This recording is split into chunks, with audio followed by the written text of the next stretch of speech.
Welcome to Inside Tax. Here we will learn about power transmission element and control system. आज हम देखेंगे over current and earth pull relay में time calculation किस तरह किया जाता है IDMT कैरेक्टरिस्टिक के लिए और different types of IDMT curves कौन कौन से होते हैं।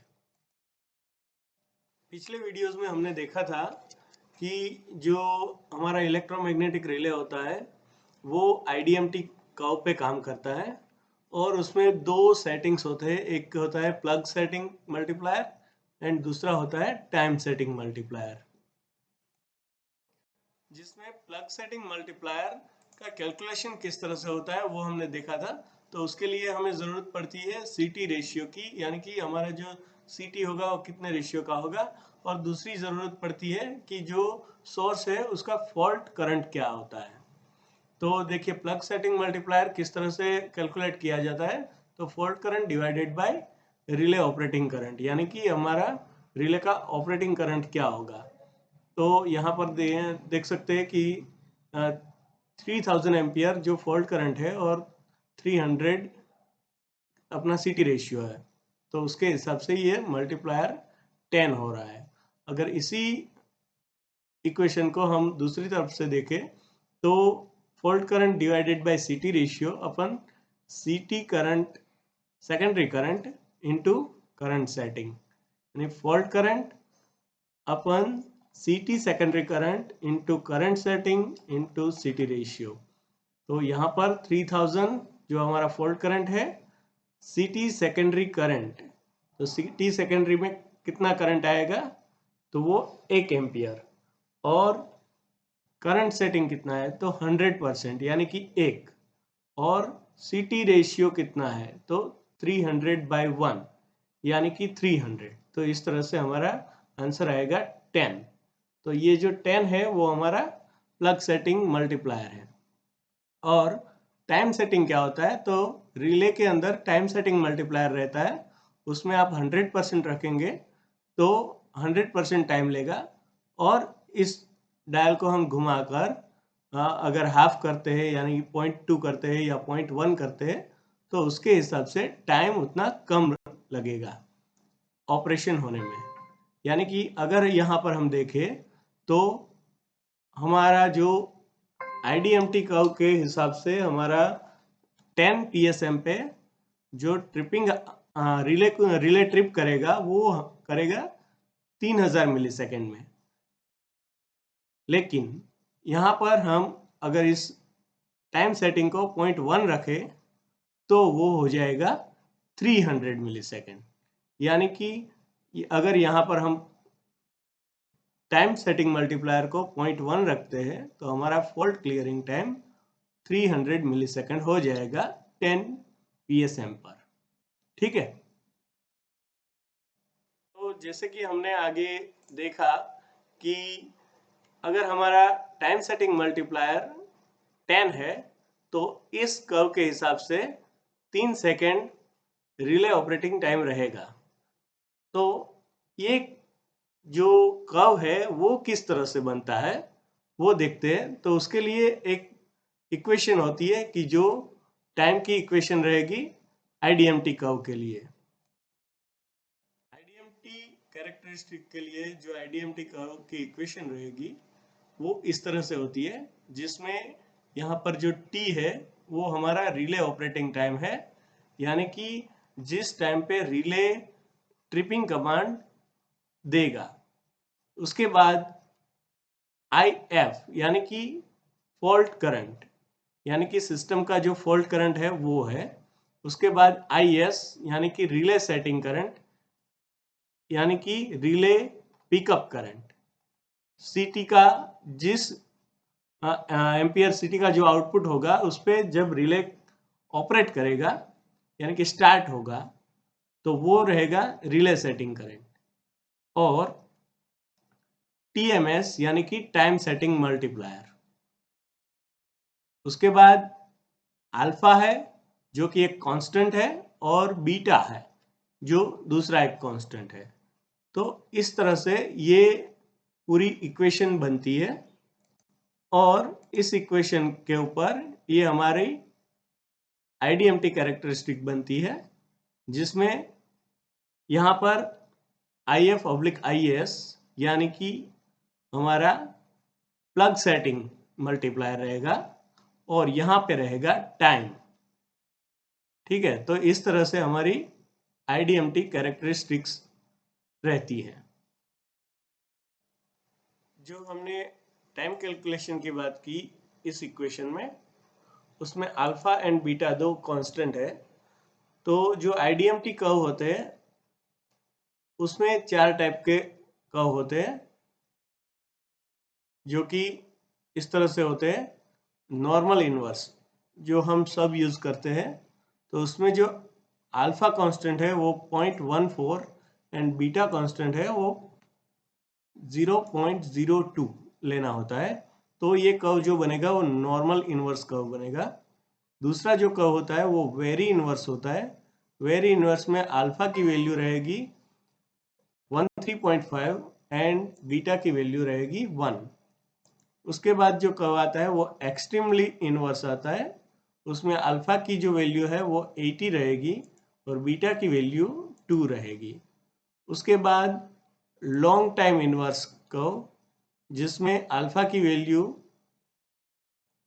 120 रहेगी और बीटा की वैल्यू 1 रहेगी। और उसके बाद जो आता है वो अल्ट्रा इनवर्स आता है। तो अल्ट्रा इनवर्स कर्व में अल्फा की वैल्यू 315.2 एंड बीटा की वैल्यू 2.1 इस तरह से रहेगी। तो अभी अल्फा और बीटा की वैल्यू डालेंगे, हमारे पास फॉल्ट करंट है, करंट सेटिंग है, तो उसके हिसाब से हमको मिल जाएगा time of operation of relay. ठीक है, अब हम उसमें जो फर्स्ट कर्व है उसकी बात करें, तो जैसे कि हमने देखा था कि यहाँ पे PSM है और यहाँ पे टाइम है, और ये जो कर्व बनता है वो कर्व नॉर्मल इनवर्स कर्व है, जिसमें अल्फा की वैल्यू 0.14 एंड बीटा की वैल्यू 0.02 लेनी है। तो इक्वेशन अगर सॉल्व करेंगे तो किस तरह से होगा, देखिए इक्वेशन है, यहाँ पर जो वैल्यू डालनी है वो हमने सब पहले से फिक्स करके रखी है।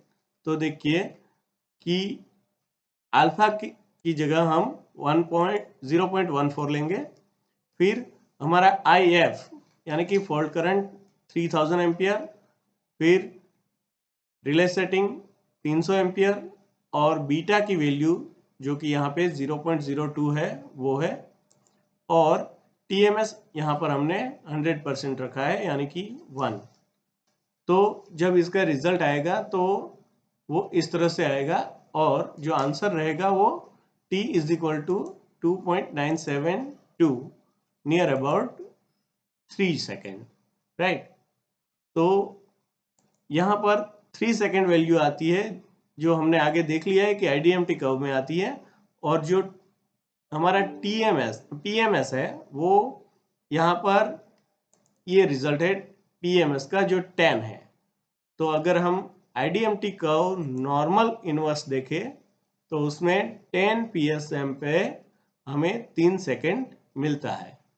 तो इस तरह से ये जो हमारा कर्व है वो तैयार होता है।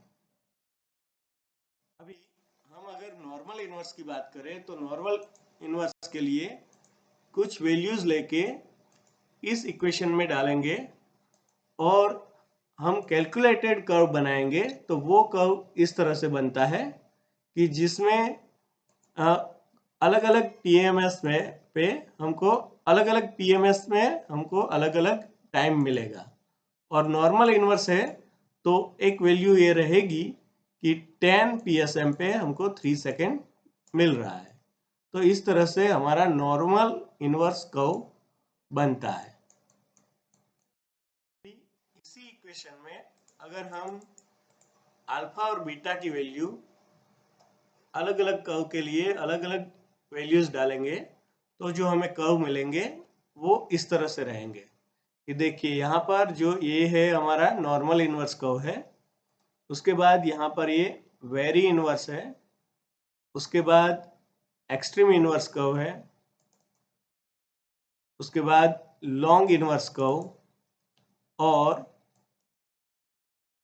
उसके बाद जो रहेगा वो अल्ट्रा इनवर्स कर्व। तो ये एक्चुअल कैलकुलेटेड वैल्यू के हिसाब से कर्व तैयार किए गए हैं, और सबसे अच्छा रिजल्ट जो हमारा PSM है वो 2 और 20 के बीच में रहेगा, तब आएगा। अगर हम टाइम की वैल्यूज के बारे में बात करें तो टाइप ऑफ कर्व और कितने टाइम्स अगर सेटिंग करंट से ज़्यादा टाइम करंट जाएगा तो टाइम की वैल्यू क्या रहेगी वो देखते हैं। तो नॉर्मल इन्वर्स रहेगा तो 2 टाइम्स करंट पे 10 सेकेंड में ऑपरेट होगा, 5 टाइम्स में 4.2 सेकेंड, 10 टाइम्स करंट जब जाएगा तो 2.971, 20 टाइम्स करंट जाएगा तो 2.267, एंड 40 टाइम्स करंट जाएगा तो 1.8 सेकेंड में ये ऑपरेट होगा। इसी तरह से दूसरे अगर कर्व्स की बात करें तो वेरी इनवर्स में इस तरह से रहेगा, एक्सट्रीम इनवर्स में जो वैल्यूज है वो इस तरह से आएगी, लॉन्ग टाइम इनवर्स में इस तरह से वैल्यू आएगी, और अल्ट्रा इनवर्स में ये वैल्यूज आएगी। तो यहाँ पर आप देख सकते हैं कि जो नॉर्मल इनवर्स कर्व है उसकी वैल्यूज जो है वो हम ज़्यादातर यूज करते हैं। बाकी के सारे कर्व्स जो है वो अलग अलग कंडीशंस पे हम यूज कर सकते हैं, जिसमें आप देखेंगे कि कुछ वैल्यूज है कि जो ज़्यादा टाइम्स करंट जाएगा तब वो कम हो रही है, और कुछ वैल्यूज है कि जो ज़्यादा टाइम्स करंट जाएगा तब वो बढ़ जाएगी। तो इस तरह से अलग अलग एप्लीकेशन पे हम अलग अलग जो हमारे कर्व्स है उसका यूज़ कर सकते हैं, और इस तरह से हम हमारे रिले का सेटिंग कर सकते हैं। लेकिन नॉर्मल कंडीशन में हम नॉर्मल इनवर्स का यूज़ करते हैं, और उस पर हम टाइम सेटिंग डाल के जो हमारा रिले का कोऑर्डिनेशन है उसको करते हैं। तो इस बार वीडियो में हमने देखा कि जो रिले का ऑपरेटिंग टाइम कैलकुलेट किस तरह से किया जाता है IDMT कर्व के लिए, और नेक्स्ट वीडियो में हम कुछ सिस्टम देखेंगे और उसका रिले कोऑर्डिनेशन करेंगे, और उसमें रिले ट्रिप टाइम किस तरह से सेट किया जाता है रिले कोऑर्डिनेशन के लिए वो देखेंगे। तो देखते रहिए इनसाइड टेक्स। Thank you.